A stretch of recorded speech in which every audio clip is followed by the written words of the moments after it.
the unknowns, right? Okay. So in that experiment, actually, there's a lot of chemistry involved. So understand the flow chart. But the main idea of this experiment is acid-base reaction.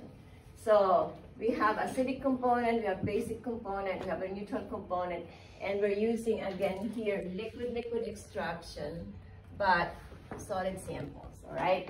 However, in the mixture, you have a carboxylic acid, which is a solid, and then the amine is a liquid, but it was converted into a solid later on. And then the neutral component is a liquid. So this is a solid, these are liquids, all right? So in the mixture, so for example, I have this.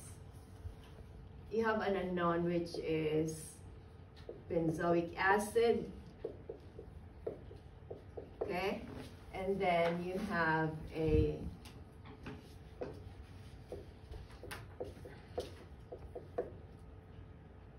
something like this, and then this. Okay, so recognize this is the acidic component, this is the basic component, this is neutral. It's the functional group. Carboxylic acid, amine is the base, this is the carboxylic acid, this is neutral. Okay, this one can also be a ketone. So for example, I have something like this. Sorry, oh.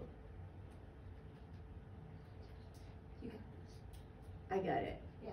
Okay. Oh. So, it could also be like this. Okay. So it can also be an alcohol. Okay. So acid, base. So get the idea of this experiment. Okay. So now you will. If you go back to the flow chart, oh, okay, that makes sense. But when you're doing the experiment and you're trying to, like, you know, how can I execute or do this procedure?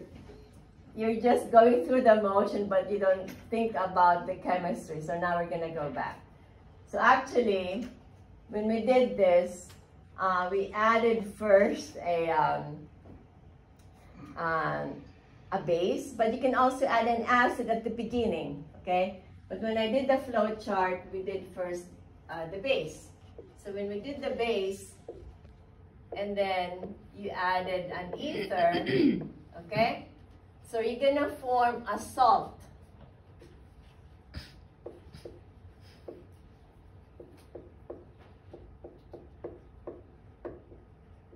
Okay? Once you have a salt, it's soluble in water.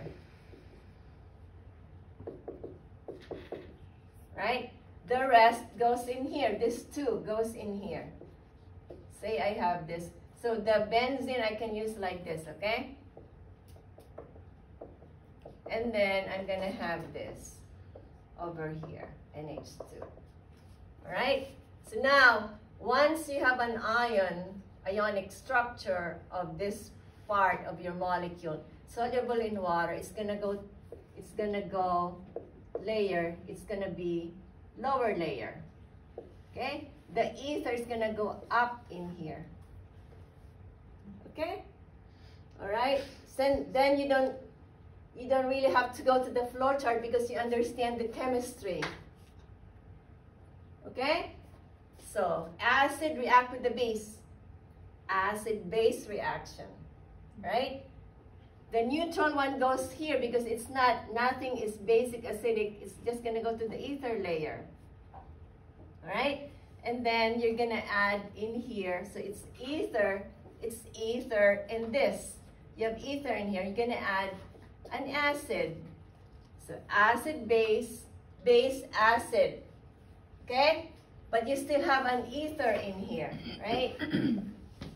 So now you're gonna have a layer. You're gonna have a layer again. The top one is gonna be your neutral. with the ether. And then the bottom one is going to be the amine over here. And it was converted into a salt. Can you see? Yeah, Okay. a little bit. I'm sorry. No, you're fine. I'll just. Okay. Okay. Okay, so anyway, I was illustrating, so the neutral one can be the alcohol, the ketone, is gonna be in here. And then the base, no matter however substituents I have in here, but you're focusing on this. You're focusing on that one. So it's the functional group, all right? So now when I have the acid, the base react with the acid and have a salt, it's gonna go to the water layer, aqueous. This is the organic layer. Okay, and this you separate. Okay, you evaporate the ether, you get the oil, or you get the neutral one. That is the main idea of the experiment. So if you go to the flow chart, you don't have to worry about I added this amount. No. You don't have to worry I added 10 ml. It doesn't matter. What you need to know is the chemistry of it. So when I ask this question, that's it. Acid, base, acid, neutral is just in the ether layer. Get that? So